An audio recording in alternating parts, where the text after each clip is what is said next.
Stephan Media, thanks for joining me again. Hopefully 2026 has been good for you thus far. What do we have for you today? This is another example of Trump doing what the hell he want to do, in my opinion. So without further ado, let's get to it. All right, well, let's get to it. Reserve Chair Jerome Powell saying that the US Central Bank has been served grand jury subpoenas from the Justice Department threatening a criminal indictment. The move is a dramatic escalation of the Trump administration's attacks on the Federal Reserve. The threat of... Y'all know Trump been going against the Federal Reserve, right? He said the interest rates are way too high, which I do agree. But Jay Powell been doing his thing. Come on.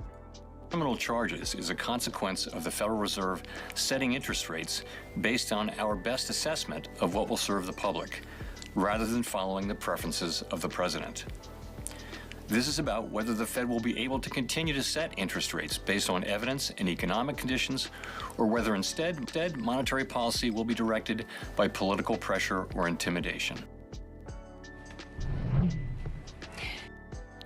That's what I was talking about. Trump has been trying to intimidate Jerome Powell for a minute.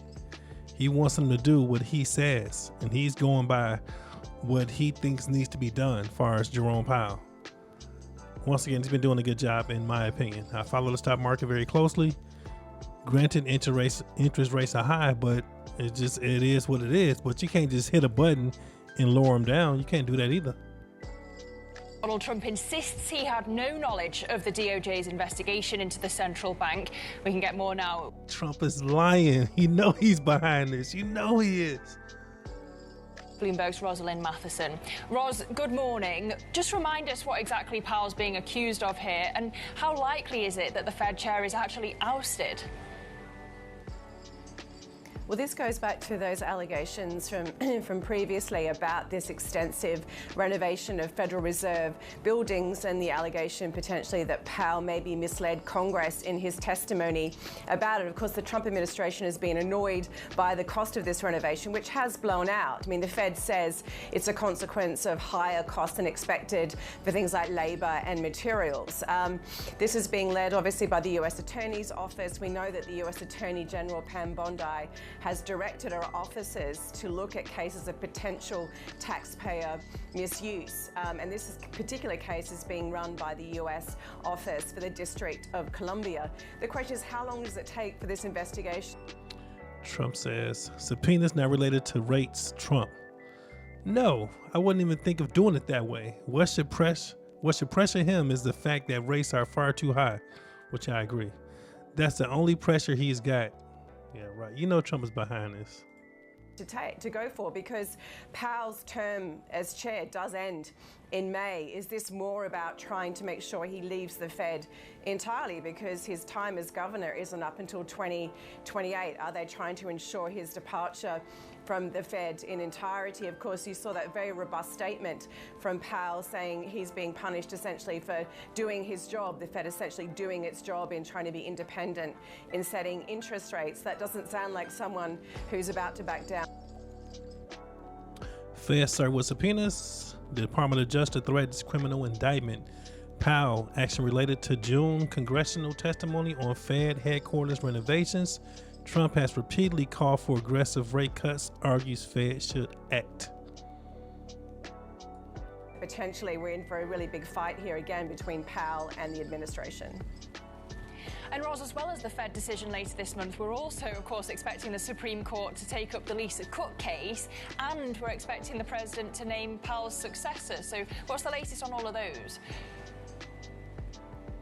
Well, that's right. Trump says he's made up his mind. We don't know. He hasn't said who, but we know that, for example, the National Economic Council chief, Kevin Hassett, is a front runner there. It was interesting to see last night that, you know, the Senator Tom Tillis from the Senate Banking Committee, he's a Republican, coming out and saying he doesn't want to push forward with any nominations until these legal matters are addressed. So perhaps does he become an obstacle for Donald Trump in getting his nominee out of committee and into a full Senate confirmation? information. So it was a very interesting statement to see from that senator overnight on this case. So that's going forward. Separately, as you say, we're going to get oral arguments next week in the case of Lisa Cook, who Trump has been trying to fire from the Fed over, he says, allegations of mortgage fraud, which she denies. These are oral arguments in whether Trump has the right, essentially, to fire Fed officials, including FOMC officials, for cause. She disputes that, his ability to do that, and says even if she had committed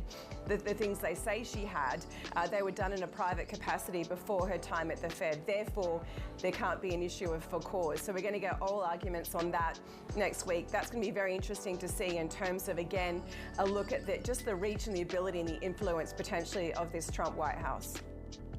What do you think about that? It seemed like Trump won his way in every single, like, I put it like this, he wants his hand in every single thing. He wants to make all decisions for every facet of America, what it seems like. He wants control over everything, even the stock market. You know, it's crazy, man. He wants to control every single thing out there. So the effect that this could have over the stock market is anytime there's uncertainty, the VIX goes up.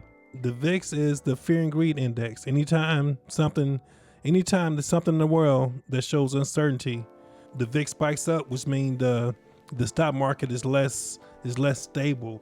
So you're gonna see some huge spikes in the next few days, especially within the next few days. You're gonna see huge spikes, and more than likely it's gonna drop first. It's gonna be dropping quite a bit, especially if there's a indictment from the DOJ. It's crazy, man. So definitely watch your stock market, watch everything, especially right now, because Jerome Powell, what he says goes, and Trump doesn't like that. Trump doesn't like the fact that Jerome Powell isn't one of his puppets. At least that's my opinion. He don't like that he could just tell him something, he's not going to do it. He's still going to conduct his job the way he's supposed to do it. And it seems like Trump doesn't like people like that. People that speak against him or doesn't do what he say.